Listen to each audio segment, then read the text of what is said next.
கர்த்தருடைய நாம மகிமைப்படுவதாக. ஆண்டவரும் அருமை இரட்சகருமாகிய இயேசுவின் நாமத்தினாலே இந்த புதிய நாளுக்கு தேவனை ஸ்தோத்தரிக்கிறேன்.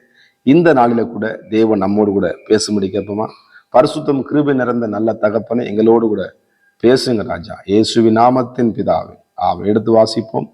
பிலிப்பியர் 3ஆம் அதிகாரம் அதுல 14ஆம் வசனத்தை கூட வாசிப்போம். கிறிஸ்து இயேசுவுக்குள் தேவன் அழைத்த பரம அழைப்பின் பந்தய பொருளுக்காக லக்கை நோக்கி தொடருகிறேன். கர்த்தருக்கு மகிமை உண்டாவதாக. இந்த அப்போஸ்தலனாகிய பவுலுக்கு ஒரு லக்கு இருந்துச்சு. ஆமா, எப்படியாவது இந்த இயேசுவை எல்லாரிடத்தையும் என்ன பண்ணும் அவன், ஏன்னா முகமுகமாய் ஆண்டவருடைய அந்த வல்லமையை பெற்றுக்கொண்ட இந்த அப்போஸ்தலனாகிய பவுல், அந்த பேர் முன்னாடி சவுலா இருந்தான். எல்லாவற்றையும் துன்பப்படுத்திக்கிட்டு, எல்லாவற்றையும் காயப்படுத்திட்டு, சபையை அடிச்சு நொறுக்கிறது எல்லாமே பண்ணிட்டு தான். ஆனால் சடுதியாய் தேவன் அவனை தமஸ்குவில் என்ன பண்ணார், ஆண்டவர் அப்போஸ்தலனாகிய பவுலை தேவன் சந்தித்தான். அந்த வெளிச்சம் அவனால பார்க்க முடியாம தரையில விழுகிறான். அப்போ அவன் சொல்றான், ஆண்டவரே நீங்க யார், நான் என்ன செய்ய வேண்டும் சொல்லி ஆண்டதனுடைய ஊழியத்துக்கு அவனை என்ன பண்ணார், அழைக்கிறார்.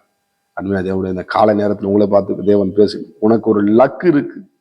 ஆமா, இந்த உடன்படிக்கை பெட்டியை சுமக்கிற, என்னுடைய வார்த்தையை சுமக்கிற நீங்கள் எல்லாவற்றையும் நற்செய்தியை சொல்லும்படி தேவனாகிய கர்த்தர் நல்ல செய்தியை நம்மளுக்கு வைத்திருக்கிறார். நல்ல செய்தி எதுமா, தேவனுடைய வார்த்தை தான் நல்ல செய்தி. இந்த எவ்வளவுக்கெல்லாம் அந்த நல்ல செய்தியை வாசிக்கிறோமோ கர்த்தர் நலமானதை நம்மளுக்கு தேவன் தருகிற நல்ல தேவனா. லக்கு வேணும் வாழ்க்கையில. லக்கு இல்லாம இது ஓடக்கூடாது. பஸ்ஸில் ஏறினாலும் டிக்கெட்டு கேட்பான், எங்கே போறீங்க அப்படின்னு சொல்லி டிக்கெட் கேட்பான். எங்கே போறோம் அவனுக்கே தெரியாம ஏறி உட்காந்துட்டு எங்கேயாவது டிக்கெட் கொடுன்னு சொன்னா கீழே இறக்கி விட்டுருவான். பஸ்ஸில் என்ன பண்ண மாட்டான், ஏற்ற மாட்டான். அப்ப பரிசுத்தம் என்ற அந்த வாகனத்துல சோத்திரம், நீதி என்ற வாகனத்துல, ஜெபம் என்ற வாகனத்துல, வேதத்தை படிக்கிற வாகனத்துல நம்ம என்ன பண்ணுவோம், தொடர்ந்து நம்ம பயணம் செய்யும். இந்த லக்கு வேணும். இத்தனை நாள்ல என்ன பண்ணுவேன், நான் இனிமேல் இந்த காரியத்தை நான் என்ன பண்ணுவேன், வெற்றியா நான் செயல்படுவேன். இனிமேல் நான் என்ன பண்ணுவேன், நான் அங்கிட்டும் இங்கிட்டும் நான் சாயாம, நான் இனிமேல் விழுந்து எந்திரிக்க மாட்டேன். நான் என்ன பண்ணுவேன், இனிமேல் உறுதியா ஆண்டவருக்குள்ள இருப்பேன். ஆமாம், கர்த்தருக்கு மகிமை உண்டாவதாக. என் வாழ்க்கையை நான் பரிசுத்தமாக என்ன பண்ணுவேன், தேவனுக்குன்னு நான் செயல்படுவேன்.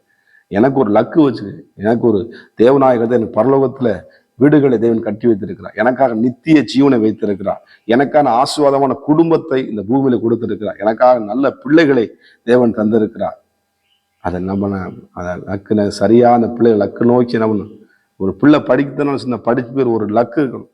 ஆமா, நான் படிச்சு என்ன பண்ணும், எதுக்கு படிக்கிறப்பனா என்னத்தையோ படிக்கிறவங்க, நான் படிச்சு டாக்டர் ஆகணும், நான் படிச்சு என்ன பண்ணும் இன்ஜினியர் ஆகணும், நான் படிச்சு என்ன பண்ணும் ஐஏஎஸ் அதிகாரி ஆகணும் அப்படின்னு சொல்லி என்ன பண்ணும். அந்த பிள்ளைகளை கேட்கும் பொழுது எவ்வளவு சந்தோஷமா சொல்லுவாங்க. அப்ப பிள்ளை கேட்கும்போது என்ன படிச்சு என்ன அப்படின்னா கேட்டீங்கன்னா என்ன அப்படிங்க எனக்கே தெரியலப்பா.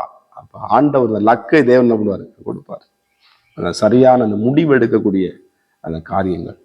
கர்த்தருக்கு மகிமை உண்டாவதுதான். அருமையான தேவ பிள்ளைகளே, மேல வசனம் சொல்லுது, 13ஆம் வசனம் சொல்லுது, சகோதரரே அதை பிடித்து கொண்டேன் என்று நான் எண்ணுகிறதில்லை, ஒன்று செய்கிறேன், பின்னானவைகளை மறந்து முன்னானவைகளை நாடி.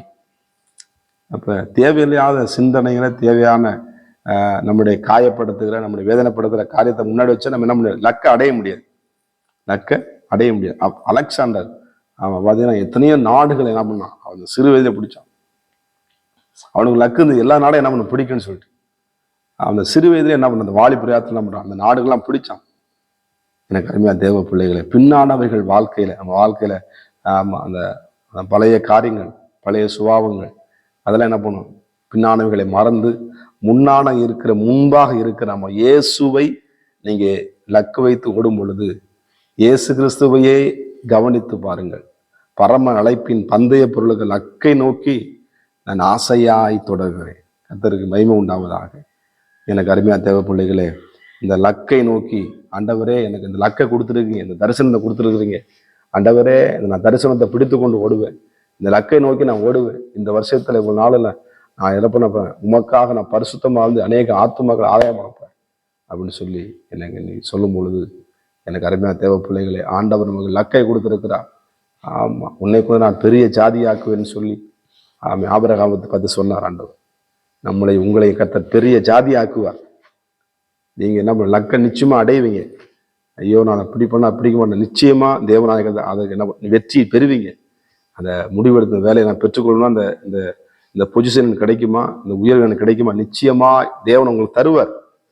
நீங்க முன்னானவை இயேசுவை நோக்கி ஓடணும். பின்னானவைகள் மறந்து இயேசுவை நோக்கி ஓடுங்க. லக்கை நீங்க நிச்சயமாய் அடைவீர்கள், வெற்றி பெறுவீர்கள். கர்த்தர் உங்களை ஆசீர்வதிப்பாராக. பரிசுத்தம் கிருபை நிறைந்த நல்ல தகப்பனே, உடைய பிள்ளைகள் லக்கை அடையாதபடிக்கு அவர்களை தடை பண்ணுகிற எந்த விதமான துர்க்கிரிகளா இருந்தாலும், சத்துருவின் கிரிகளா இருந்தாலும், அந்த வெற்றியை அடையாதபடிக்கு தடை பண்ணுகிற அது எந்த விதமான சாத்தானுடைய கிரிகள் அது நிர்மூலமாக்கப்பட்டு தடைகளை உடைக்கிற உங்களுக்கு முன்பாய் கடந்து போகிறான்னு பார்த்தேன். இந்த பிள்ளைகளுடைய வாழ்க்கையில் இருந்த லக்கை அவர்கள் அடைந்து கொள்ளத்தக்கதாக அந்த கிருபையை தருவீராக. குதிரை யுத்த நாளுக்கு ஆயத்தமாக்கப்படும், ஜெயமோ கர்த்தராலே வரும் என்று எழுதப்பட்டிருக்கிறது. நம்முடைய பிள்ளைகளுக்கு ஜெயத்தை கொடுத்து வாழ வைத்து வழிநடத்துவீராக. ஆசீர்வதிங்க இயேசுவின் நாமத்தின் பிதாவே, ஆமென். God bless you. கர்த்தர் உங்களை ஆசீர்வதிப்பாராக.